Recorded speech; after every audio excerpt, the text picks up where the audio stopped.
சூரசம்ஹாரத்தின் கதை தெரியுமா? பிரம்மாவின் இரு புதல்வர்களான தட்சன், காசிபன் ஆகியோர் சிவபெருமானை நோக்கி தவம் புரிந்து பல வரங்களை பெற்றனர். இதில் தட்சன் சிவபெருமானுக்கே மாமனாராகியும் தனது அகந்தை காரணமாக இறுதியில் சிவபெருமானால் உருவாக்கப்பட்ட வீரபத்திரரால் கொல்லப்பட்டான். அதேபோன்று காசிபன் ஒருநாள் அசுரகுரு சுக்ராச்சாரியாரால் ஏவப்பட்ட மாயை என்னும் பெண்ணின் அழகினில் மயங்கிதான் பெற்ற தவ வலிமையை இழந்தான். இதைத் தொடர்ந்து அசுரப் பெண்ணுடன் மனித உருவத்தில் முதலாம் ஜாமத்தில் இணைந்த காசிபனுக்கு 4 குழந்தைகள் பிறந்தனர். காசிபன் தனது பிள்ளைகளிடம் சிவபெருமானை வடதிசை நோக்கிச் சென்று தவம் செய்து வேண்டிய வரங்களைப் பெற்று வாழுங்கள் என உபதேசம் செய்தான்.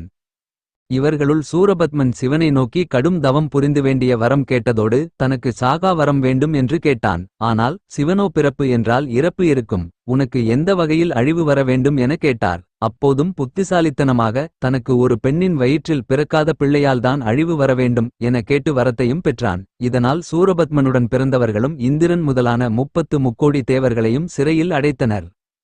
இதை தாங்க முடியாத தேவர்கள் சிவபெருமானிடம் தங்களை காக்கும்படி முறையிட்டனர். சிவபெருமானும் அவர்களை காப்பாற்றும் நோக்குடன் தனது நெற்றிக்கண்ணை திறக்க அதிலிருந்து தோன்றிய 6 தீப்பொறிகளையும் வாயு பகவான் சரவண பொய்கையில் மலர்ந்திருந்த தாமரை மலர்கள் மீது கொண்டு சேர்த்தான். அந்த 6 தீப்பொறிகள் 6 குழந்தைகளாக மாற 6 கார்த்திகை பெண்கள் அவர்களை பாலூட்டி சீராட்டி வளர்த்தனர். அந்த 6 குழந்தைகளையும் பார்வதி தேவி கட்டி அணைக்க அவர்கள் 6 முகங்களும் 2 கரங்களும் கொண்ட முருகப்பெருமானாக தோன்றினார்.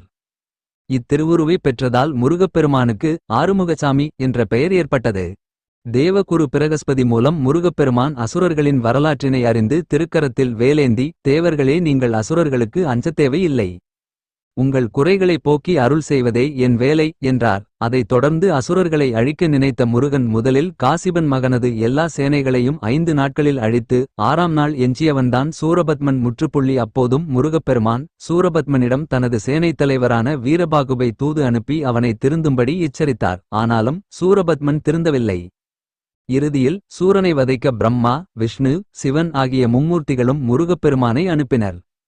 சூரனோ கடலின் நடுவில் வீரமகேந்திரபுரி என்ற பட்டணத்தை எழுப்பி அங்கே வசித்து வந்தான். முருகனும் அந்த நகரை அடைந்தார். சூரன் முருகப்பெருமானை பார்த்து, உன்னை பார்த்தாலே பரிதாபமாக இருக்கிறது, நீயா என்னை கொல்ல வந்தாய் என்று ஏளனம் செய்தான். முருகன் தனது உருவத்தை பெரிதாக்கி அவனை பயமுறுத்தியதோடு சக்தி வாய்ந்த 7 பானங்களை எய்தார். சூரனுக்கோ ஒரு சிறுவனை கொல்வது தனது வீரத்துக்கு இழுக்கு என்பதால் முருகனை கொல்ல வேண்டும் என்ற எண்ணம் அவனுக்கு வரவில்லை.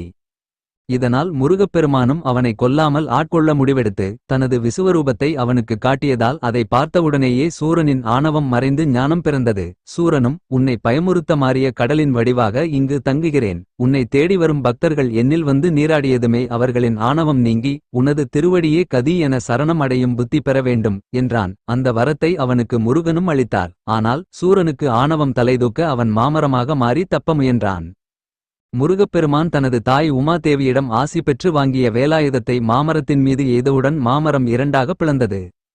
அதில் ஒரு பாதியை மயிலாகவும் மறுபாதியை சேவலாகவும் மாற்றிய முருகன் தனது வாகனமாகவும் கொடி சின்னமாகவும் ஆக்கினார். சூரன் மாமரமான இடம் மாம்பாடு என்று இன்றும் அழைக்கப்படுகிறது. இன்றும் இங்கு மாமரம் தழைப்பதில்லை. பகைவனுக்கும் அருளும் பரம காருண்யமூர்த்தியானவர் முருகன். சூரனை வதம் செய்யாமல் அவனை ஆட்கொண்டார். ஏனென்றால் உயிரைக் கொல்லும் ஆயுதம் அல்ல வேல், அது ஆணவத்தை அழித்து நற்கதி தரும் பரமானந்த வழிபாட்டு பொருள். அதனால்தான் வேல் வேல் வெற்றிவேல் என்றும் வழங்குகிறார்கள் பக்தர்கள். கந்தபெருமானால் ஐப்பசி சஷ்டி திதியில் சூரனின் வதம் நிகழ்ந்ததால் இது கந்த சஷ்டி ஆயிற்று. கந்த சஷ்டி திருநாளில் சக்தி வேலுடன் கூடிய முருகப்பெருமானை வணங்கி நற்கதி பெறுவோம். சூரசம்ஹாரம் முடிந்த பின்னர் சிவ பூஜை செய்ய விரும்பினார் முருகப்பெருமான். இதற்காக கட்டப்பட்ட கோயில்தான் திருச்செந்தூர் ஆலயம். சூரனை சம்ஹாரம் செய்த பின்னர் ஜெயந்திநாதர் பிராகாரத்தில் உள்ள மகாதேவர் சந்நிதிக்கு எழுந்தருள்வார். அப்போது சுவாமியின் எதிரே ஒரு கண்ணாடி வைக்கப்படும். அர்ச்சகர் அந்த கண்ணாடியின் தெரியும் ஜெயந்திநாதரின் பிம்பத்திற்கு அபிஷேகம் செய்வார். இதை சாயாபிஷேகம் என்பர். சாயா என்றால் நிழல் எனப் பொருள். போரில் வெற்றி பெற்ற முருகனை குளிர்விக்கும் விதமாகவே இந்த அபிஷேகம் நடைபெறும். இந்த அபிஷேகத்தை முருகப்பெருமானே கண்ணாடியில் கண்டு மகிழ்வதாக ஐதீகம். இந்த நிகழ்வுக்கு பின் முருகன் சந்நிதிக்கு திரும்புவார். இத்துடன் சூரசம்ஹார விழா நிறைவு பெறும். தொடர்ந்து தேவர்களுக்கு முருகப்பெருமான் செய்த உதவிக்கு கைமாறாக இந்திரன் தனது மகள் தெய்வானையை முருகனுக்கு மணம் முடித்து வைத்தான். அதனால் மறுநாள் முருகன் தெய்வானை திருமணம் வைபவத்தோடு கந்த சஷ்டி விழா நிறைவு பெறுகிறது.